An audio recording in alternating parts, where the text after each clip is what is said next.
Hey everyone, and welcome to today's Explainer. So, today we're tackling a world that is, frankly, incredibly overwhelming, highly marketed, and just, well, honestly, quite confusing. We're talking about the beauty industry's absolute obsession with eyelash serums. Now, if you've ever walked down a cosmetics aisle, or, just scrolled through your social media feed, you've definitely seen the endless tubes promising these miraculous, fluttery lashes. But behind all that glossy marketing, what's actually happening? Today, we're going to cut right through the advertising fluff and decode this entire category using pure biology and chemistry. Because it really comes down to the ultimate consumer question, right? What is the absolute best eyelash serum out there? Everyone just wants a simple name, a quick recommendation. But to give you an honest, objective answer, we can't just look at heavily edited before and after photos. We actually need a brief chemistry lesson, and it's one that most brands conveniently skip over. The reality is, not all serums are created equal. Actually, they don't even operate on the same biological playing field. So, here's our roadmap for today. We're going to cover the lash chemistry lesson, prostaglandins versus peptides, reading the ingredient label, the top 8 serums, timelines and safety, and finally, finding your perfect match. All right, let's jump right into Section 1, the lash chemistry lesson. Because at the end of the day, these serums work biologically, not magically. If we actually want to understand how to change our lashes, we first have to understand how they naturally behave. And our source material gives us this fantastic metaphor for this. The lash growth cycle is the battlefield. Think about it. Every single eyelash on your eyelid is constantly cycling through 3 phases: an active growth phase, a transition phase, and a resting or shedding phase. This isn't just trivia, guys. This is the biological reality that dictates exactly what a product can and cannot do to your eyes. Now, the absolute most important of those phases is called anagen. This is the active growth phase of a hair follicle. For your eyelashes, this anagen phase typically only lasts about 1 to 2 months. The math here is incredibly straightforward. Your lash length is mostly determined by how long a lash stays in this active phase. A longer anagen phase literally means a longer lash before it inevitably sheds. And the fullness? Well, that just comes down to how many lashes are growing at the exact same time and how few of them snap or break prematurely. Which brings us to Section 2, prostaglandins versus peptides. This right here is the core dichotomy of the entire serum industry. You really need to notice the 2 fundamentally different ways these products interact with your biology. So on one side, we have prostaglandins. These are cycle extenders based on genuine pharmacology. They act as signaling molecules that artificially prolong that anagen growth phase we just talked about. But on the other side, we have peptides and botanicals. These don't change your biological cycle at all. Instead, they're essentially conditioners that nourish the follicle, strengthen the hair shaft, and protect what you already have so your lashes don't break early. Listen, if you take away just one single thing from this entire explainer, make it this fundamental mantra: prostaglandins grow, peptides protect. One literally forces a biological extension, while the other ensures the lash just reaches its natural potential. Knowing which of these 2 actions you actually want is the absolute key to navigating the cosmetic aisle. Moving on to Section 3, reading the ingredient label. Brands are incredibly clever with their marketing, so you need to be a savvy insider who can spot hidden chemistry right on the back of the box. The crucial point here is knowing how to spot these absolute tongue-twister ingredients.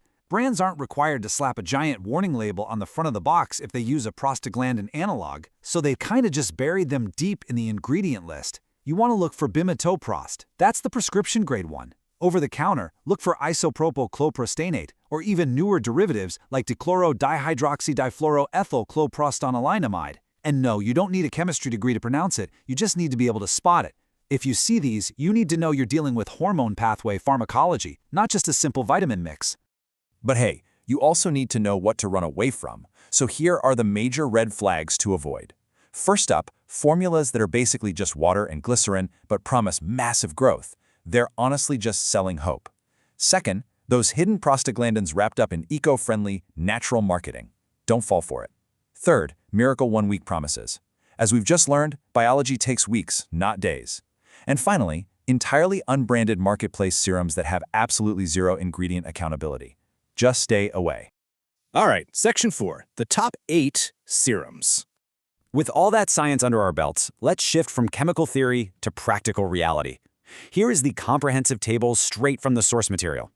Notice how beautifully this maps onto everything we just discussed.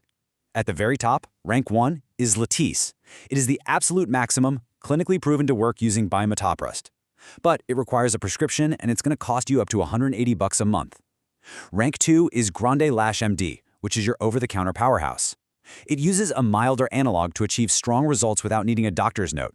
But take a look further down the table. Ranks 3 through 8 are entirely prostaglandin-free.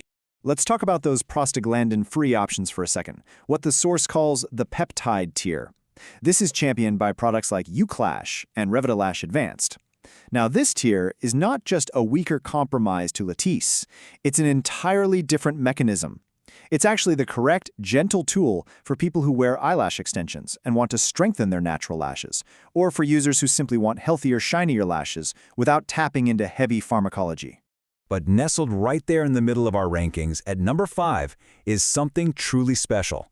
The source literally calls it the budget revelation, the ordinary multi-peptide lash and brow serum. And let me tell you, this product completely restructures the value conversation in the beauty industry. And this right here brilliantly illustrates why. At around $15 or 13 pounds, it provides a completely transparent multi-peptide formula that frankly embarrasses the category pricing. It proves beyond a shadow of a doubt that the peptide mechanism, conditioning and protecting the lashes, does not require you to spend $90 on a single tube. It's a real game changer. Let's get into Section 5, Timelines and Safety. Okay, time for a reality check. This is where we have to manage our expectations and confront the non-negotiable medical facts that come with altering our biology. Let's see how this builds over time. Remember those one-week miracle claims we called out as a red flag earlier? Yeah, here is the strict biological calendar. Weeks 1 to 3, nothing is going to be visible. You literally have to push through this danger zone of just wanting to quit. Weeks 4 to 6, you'll start seeing the first real signals, maybe some tiny baby lashes. Weeks 8 to 12 is where you finally get that visible payoff. And week 16, well, that's the true clinical benchmark. If a serum hasn't worked by week 16 of consistent daily use, it's just never going to work for you. But what about the risks? Because we have to neutrally and carefully look at the trade-offs here. On the left side, we have prostaglandin risks. Because these use real pharmacology, they carry medically documented side effects. We're talking darkening of the eyelid skin, potential permanent shifts in iris color, especially if you have hazel eyes, and periorbital fat atrophy, which is a literal hollowing out of the eye area. Now on the right, peptide risks. Because these are just conditioners, the side effects are far, far milder. You might see some temporary redness or mild sensitivity depending on the specific formula, but that's usually it. And we need to be clear, there are specific populations who absolutely must avoid these serums, or at the very least seek strict medical clearance before using them. This includes pregnant or breastfeeding women, anyone with glaucoma or intraocular pressure issues, because remember, prostaglandins actually started as a glaucoma medication, so they can directly interact with your treatments. Also those with active eye infections, and anyone with a history of severe reactions to eye cosmetics. Safety and medical clearance must always come before cosmetic enhancements. And that brings us to Section 6, Finding Your Perfect Match. So we have the biology, the chemistry, the rankings, and the safety data. How do you actually navigate all this information to make the best choice for yourself? Well, the source material recommends a pretty brilliant staircase strategy. This is absolutely the smartest spending path to discover your own biological responsiveness. Step 1, start with the ordinary for a 12-week test. It's incredibly low cost, and you'll see if a simple peptide conditioner is enough for you. If you want a little bit more, Step 2 is stepping up to UKLash for a stronger peptide formula. And finally, if you've done the research, you accept the risks, and you want the absolute maximum length, Step 3 is graduating to the pharmacology of GrandeLAsh or getting a Latisse prescription. But no matter which step on the staircase you choose, you have to remember this biological rule. Consistency beats intensity. Slathering on more serum at once is not going to make it work any faster. It's just going to irritate your eyes. And crucially, lashes return to their baseline when you stop.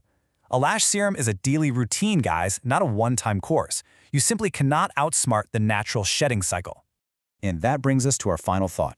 The beauty industry really wants you to think the answer to finding the best serum is just a brand name. But as we've seen today, it's actually about chemistry. So before you buy anything, look in the mirror and ask yourself this one simple question. Which verb do you really need? Grow or protect? Answer that, read the label, and you'll find exactly what you're looking for. Thanks so much for joining me on this explainer, and we'll see you next time.